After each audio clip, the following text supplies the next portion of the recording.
Тарихтан нақты кездескен сұрақтар. 100 сұрақ. Бірінші бөлім. Бірінші сұрақ. Мөде Ғұн мемлекетінің билігін өз қолына алды. Жауабы: біздің заманымыздан бұрын 209 жылы. Екінші сұрақ. Неміс ғалымы фон Ритгофен ұсынысымен Ұлы Жібек жолы өзінің атауын алған уақыт. Жауабы: 19 ғасыр. Үшінші сұрақ.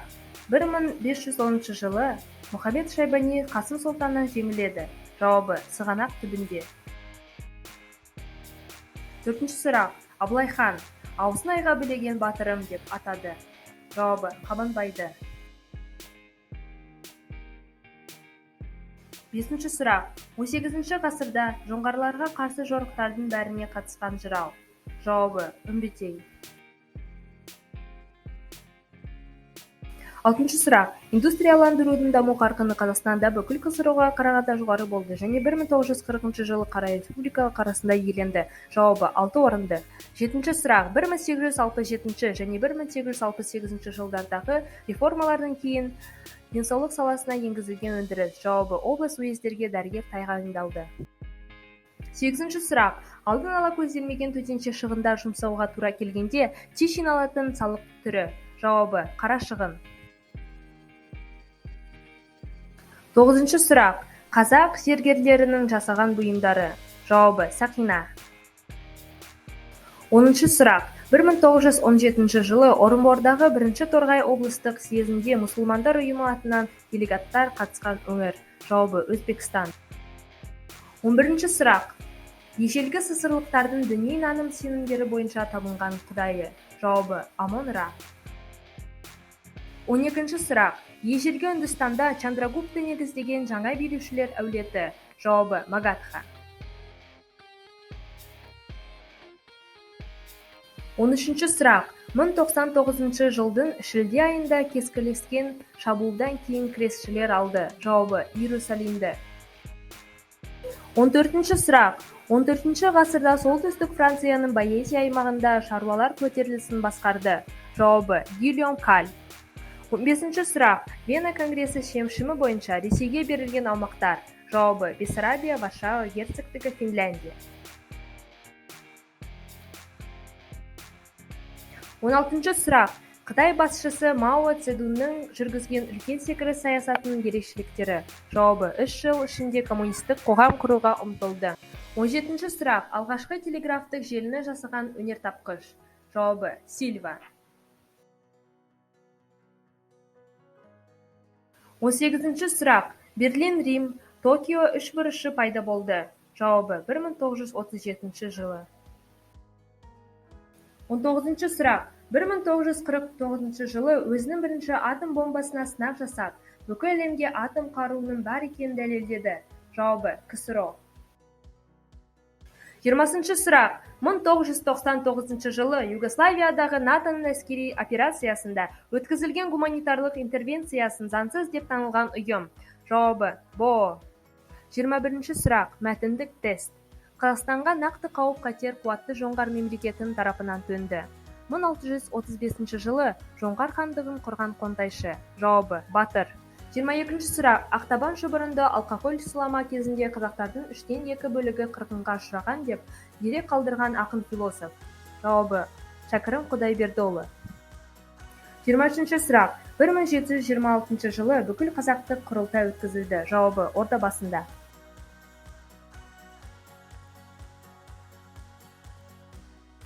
24-ші сұрақ. 1723 және 1727 жылдары қазақ жеріне шабуыл жасаған жоңғар қонтайшысы. Жауабы: Цеван Рабдан. 25-ші сұрақ. 1640 жылы жоңғарлар шығарған әскери және азаматтық заңдар жинағы. Жауабы: Далалық жарғы. 26-ші сұрақ. Мәтіндік тест. Алтын Ордаға 3 рет жорық жасады. 16-ші ғасыр басында Мауреннахрдағы билікті қолына алған әулет. Жауабы: Шайбани. 27-ші сұрақ. 1370 жылы Мауреннахр мәмірлерінің өзара қырқысында жеңіске жетті. Жауабы: Әмір Темір. 28-ші сұрақ. 16-шы ғасырдың басына дейін Әмір Темір ұрпақтарының әулеті билік құрды. Жауабы: Мауреннахр. 29-ші сұрақ. Әмір Темір жорықтары салдарынан құлаған мемлекеттердің бірі. Жауабы: Моғолстан. 30-ші сұрақ. 16-ші ғасырдың басында Әмір Темір мемлекетінің жағдайы. Жауабы: Мауреннахрдың билігі Шайбани ұрпақтарының қолына көшті. 31-ші сұрақ. Орталық Азияны Еуразияның ішкі биік аудандары деп атаған саяхатшы. Жауабы: Риттер. 32-ші сұрақ. Біздің заманымыздан бұрын 2-ші ғасырда ғұндардың қысымынан солтүстік батыс Қытайдан Қазақстанға қоныстанған тайпа. Жауабы: южчелер. 33-ші сұрақ. 1375 және 1376 жылы сарайшық Қажы Тархан сарай қалаларын басып алып, сол жерде өз ақшасын шығара бастады. Жауабы: Орыс хан. 34-ші сұрақ. Ұлы жасақ бекітілді. Жауабы: 1225 жылы. 35-ші сұрақ. 1785 жылы Сырымда Атылу көтерілісіне қатысқан көтерілісшілер. Жауабы: 6000-нан асты. 36-ші сұрақ. Домбырада орындалатын күй әсіресе дамыды. Жауабы: Батыс Қазақстанда. 37-ші сұрақ. 20-ші ғасырдың бас кезінде педагогика мен психологиядан еңбек жазған қазақ ағартушысы. Жауабы: Жүсіпбек Аймауытов. 38-ші сұрақ. Қазақстанда кеңес үкіметі орнады. Жауабы: 1918 жылы наурыз айында. 39-ші сұрақ. 1904 жылы австриялық инвестор сатып алған кен орындары. Жауабы: Риддер. 40-ші сұрақ. Медреселерде мұсылмандықпен білім берумен қатар үйреткен. Жауабы: астрономия. 41-ші сұрақ. 2010 жылы бүлдіршіндерді балабақшамен қамтамасыз ету балапан мемлекеттік бағдарламасы аясында жұмыс жасай бастады. Жауабы: 4000-ға жуық балабақша. 42-ші сұрақ. Біріккен ұлттар ұйымының қауіпсіздік кеңесіне мүше елдер саны. Жауабы: 5 тұрақты мемлекет және 10 тұрақты емес мемлекеттер. 43-ші сұрақ. Бүгінде дүниежүзілік сауда ұйымында 2015 жылдан бастап неше мүше болған? Жауабы: 164 ел мүше. 44-ші сұрақ. Лингвистердің мәліметтерінде тілдік семьялық қалыптасулар. Жауабы: неолитте басталған. 45-ші сұрақ. Тоталитаризмнің белгілерінің бірі. Жауабы: халықты бір мақсатқа жұмылдыру. 46-ші сұрақ. Екінші Кир патша Каспий даласында массагеттермен болған шайқаста. Жауабы: біздің заманымыздан бұрын 529 жылы қаза тапты. 47-ші сұрақ. ЮНЕСКО ұйымына неше мемлекет кіреді? Жауабы: 193 ел мүше. 48-ші сұрақ. ЮНЕСКОның дүниежүзілік мұра тізіміне Қазақстанның неше нысаны кіреді? Жауабы: 5 нысаны кіреді. 49-ші сұрақ. 1999 жылы әлемдік Нобель сыйлығымен марапатталған ұйым. Жауабы: шекарасыз дәрігерлер. 50-ші сұрақ. Сына жазуы ежелде кең тараған аймақ. Жауабы: Таяу Шығыс пен Кіші Азия. 51-ші сұрақ. Ежелгі Римнің патшалық кезеңі. Жауабы: біздің заманымыздан бұрын 753 және 509 жылы.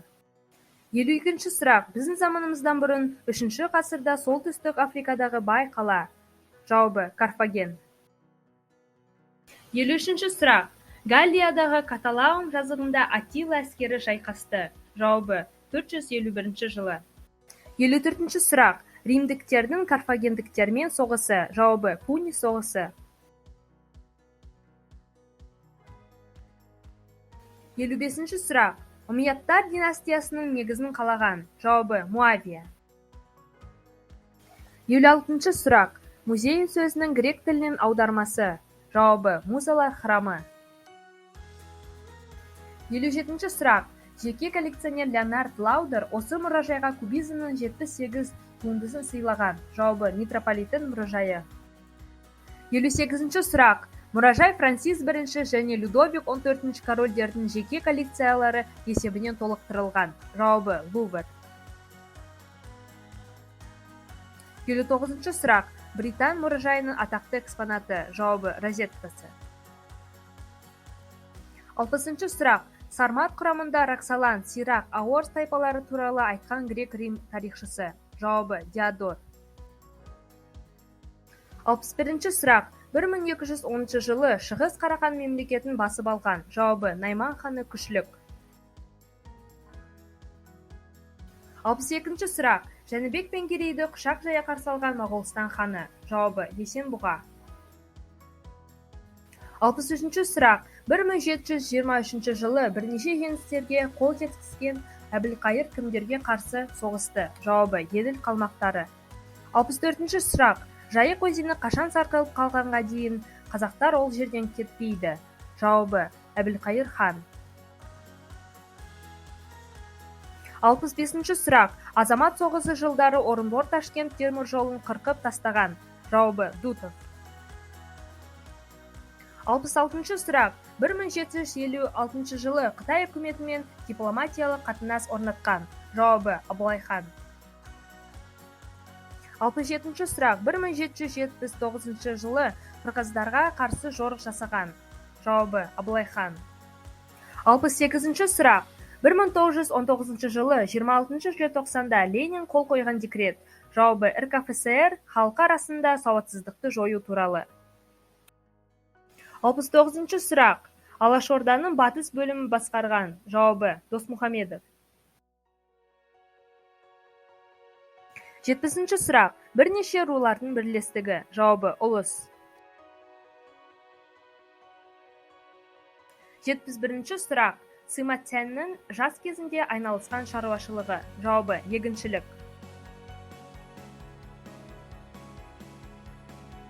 72-ші сұрақ. Кресшілердің Византияда құрған мемлекеті. Жауабы Латын империясы.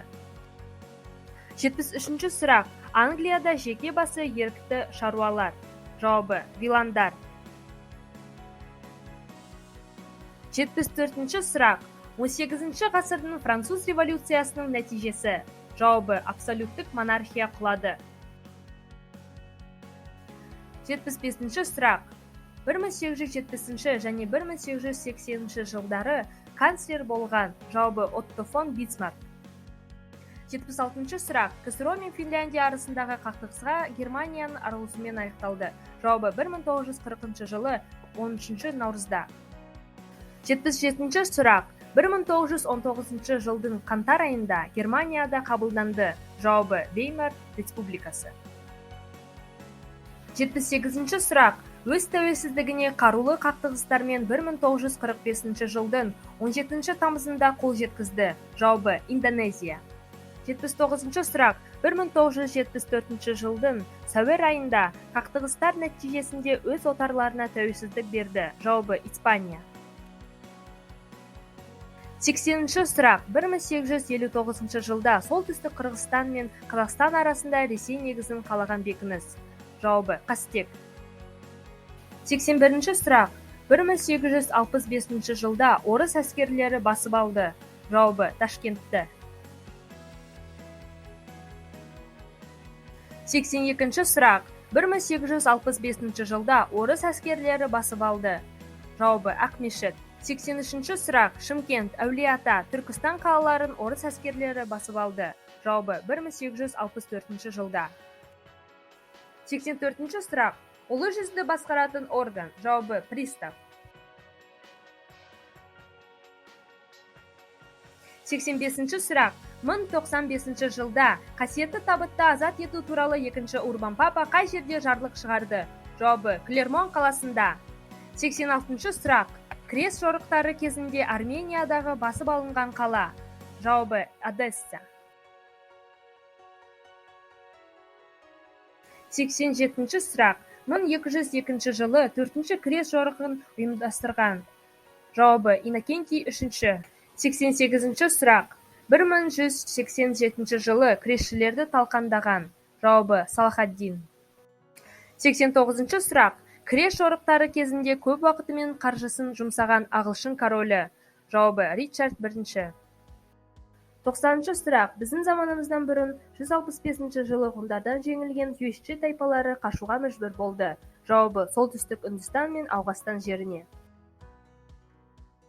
91-ші сұрақ. Ұлы ғұлама ғалым Әл-Фарабидің отаны. Жауабы: Отырар. 92-ші сұрақ. 1474 жылдан бастап билік құрған керейдің ұлы. Жауабы: Бұрындық. 93-ші сұрақ. 1728 жылы Ұлытауда Қара Сиыр деген жерде қазақ жасақтары ірі жеңіске жетті. Жауабы: Бұланты. 94-ші сұрақ. 1908 және 1917 жылдары Ұлы Орыс қазақ халқының мүдделерін қорғаған мемлекеттік дума депутаттары. Жауабы: Сидельников, Скалозубов.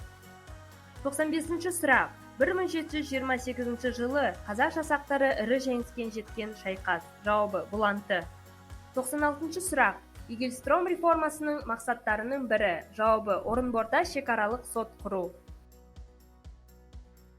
97-ші сұрақ. Ресейлік ғалымдар Қырғыз даласының нитраты деп аталған хан. Жауабы: Кенесары. 98-ші сұрақ. Шоқан Уәлиханов шығыстану ғылымында аққан жұлдыздай жарық етті де жоқ болды деп жазған ғалым. Жауабы: Веселковский. 99-ші сұрақ. 1917 жылы қазақ өлкесінде уақытша үкіметтің жүргізген іс-шаралары.